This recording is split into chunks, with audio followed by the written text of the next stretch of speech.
I'm Joe Sampson. I'm the plant engineer at Elmira Pet Products. We're a private label pet food manufacturer. We specialize in dry cat and dog food kibbles. We're the largest private label manufacturer in Canada. We do about 110,000 metric tons per year now and growing.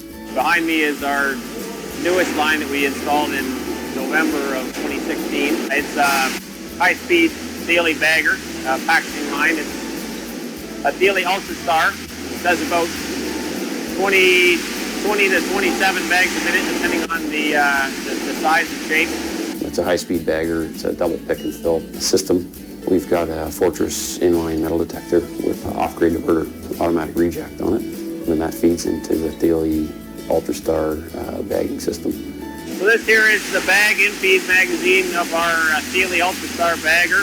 Operators manually load the empty bags onto the conveyor belt here. That gets loaded into the machine, 2 bags at a time, and we begin the filling process.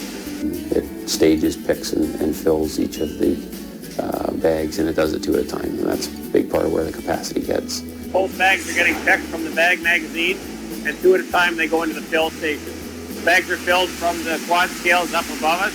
The accuracy's been pretty good for us, and down the road they get sealed and onto the palletizing process. We've done a lot of work with Thiele over the years on large paper and poly bag filling applications. A big step up from the traditional OmniStar baggers that we have in place now.